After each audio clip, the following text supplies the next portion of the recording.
All right, young men and women out there, welcome back. Another episode where we're gonna just go through some of my life stresses and problems and see if I can encourage anybody at all if they need help. Well, I am here for them on a variety of different ways. So I wanted to talk about this one story that came up. I was 20 years old, and somebody said this to me recently, and they were like, "That's a great like a great learning experience." And I was like, "Yeah, I mean, at the time, it was didn't feel good, but."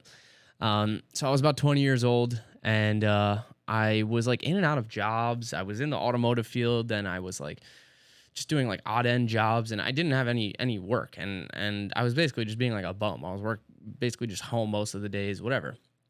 I believe I was 20 years old at the time, and my mom came to me, and she was pissed off. She was not in a good mood by any means, and she was like, "If you do not have a job by the end of the day today, whatever day of the week it was." She was like, "You're not living in this house." Like, she's like, "You can go sleep in your car or go wherever, but you're not living in my house." And I was like, "You're serious?" And she was like, "Yes. Like, if you do not get a job, you're not sleeping in this house tonight." I was like so upset, and I was like, Okay, I guess so." The funniest part about this whole story is I went to one place. One place. I didn't go far at all. Like, I literally went like down the block from my house. I did have a car at the time. I had this piece of crap 1999 Honda Civic. It was a 5-speed manual. Um, at that time, it wasn't as much of a piece of crap. I made it a piece of crap because that's what happens when you give a young kid a car. They just destroy it, and that's exactly what I did. But nonetheless, right down the road from us was this pizzeria where I grew up. And the pizzeria was there my entire life. It was on the corner right by the high school. And at one point, it was called Luigi's Pizza.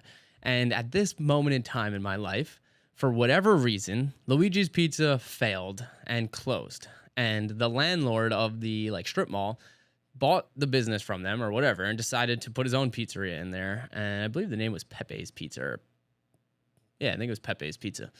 And I don't remember if I knew that they were opening or whatever it was, but I just knew I needed like a job. I needed something. And I was like, I'll go deliver a pizza if I have to. Like, it doesn't matter at this point. I will literally do anything. So I go around the block, go over to the pizzeria. I walk in. The place isn't even open yet. Like, literally, it was like still under construction. But I just walked in and I was like, "Hi, I'm looking for some work. Like, are you guys hiring?" And they're like, "Yeah, actually, we should be opening up like within the next week or so. We need people for the counter. We need delivery drivers. Like, what's your experience like?" So I'm telling them that. And they're like, they basically hired me on the spot. Like, not basically, they did. They hired me on the spot. They gave me a tour of the place. They showed me the back where the inventory was, like literally all the stuff. And I was like, great. And then I was even able to negotiate with them beyond the fact that, yes, I needed a job, but they needed two positions filled. They needed a counter person and a delivery driver. And I was like, well, I can drive. I have a car and no problem. I know this town very well. I grew up here.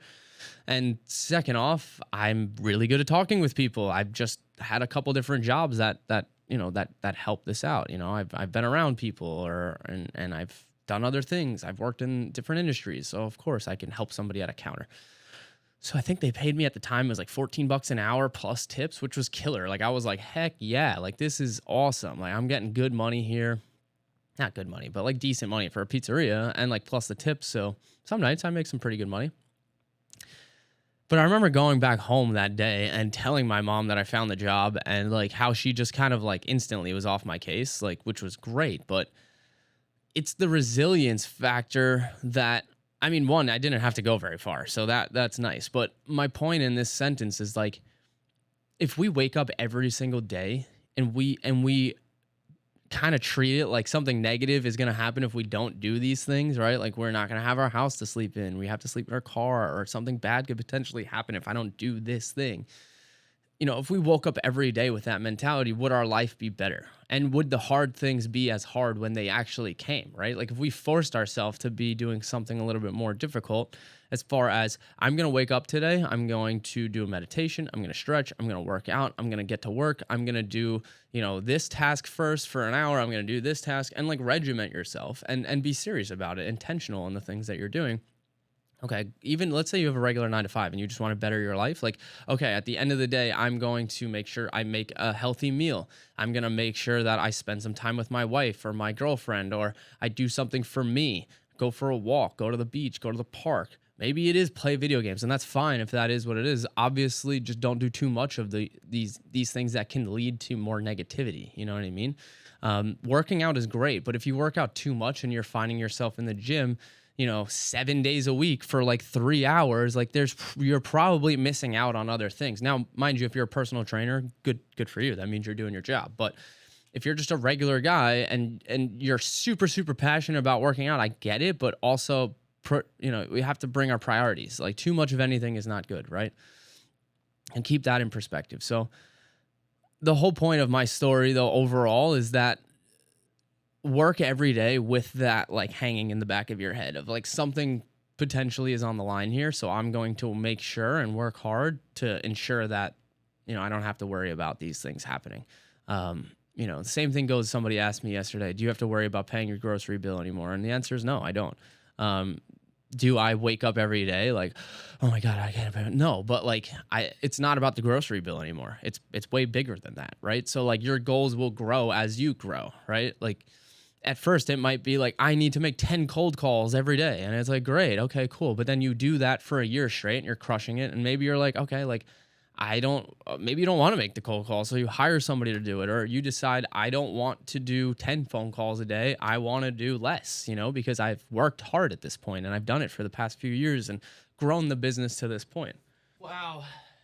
All right. And I'll end it there.